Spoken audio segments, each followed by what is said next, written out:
Military wake up.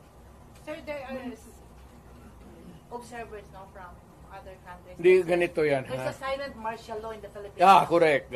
Yan. Ang tao ngayon wala nang mapuntahan. Kasi kay July ka. Biro mo, there was an order at a certain point yung the other night, dadalhin siya sa correctional institution. Kung natuloy nalagay siya, saan siya magtakbo?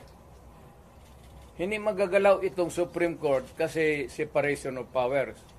Lalo na Malacanang kasi itambalos-los bata niya. So itong tao walang matakbuhan.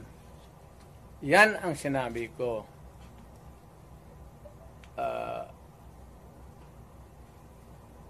There is a fractured governance. Nabali lang, hindi lang na-sprain. There is a fractured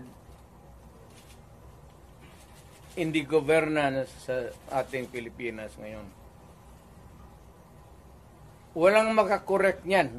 Nobody can correct Marcos. Nobody can correct Romualdez. Nobody can... it's a long process mapapil sa Supreme Court. Unless you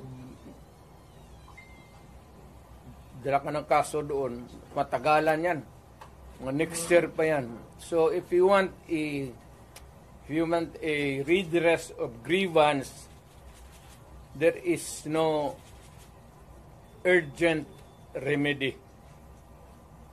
So it is only the military who says. Kaya ang sabihin ko, presidente ako,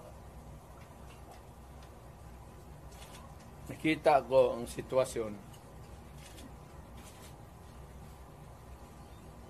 Kung gano'n rin ang presidente na in face of so many errors there, nagtupak-tupak na ng hanggang nagkaroon ng breakage, fractured governance. It is only the military who can correct it. Are you saying a military junta can answer? No. Sinabi ko sa lahat yan, magtanong ka ng sundalo niya, mga opisyal dyan, sinabi ng magpunta ka. Sinabi ko lang, it is only the military who can correct it.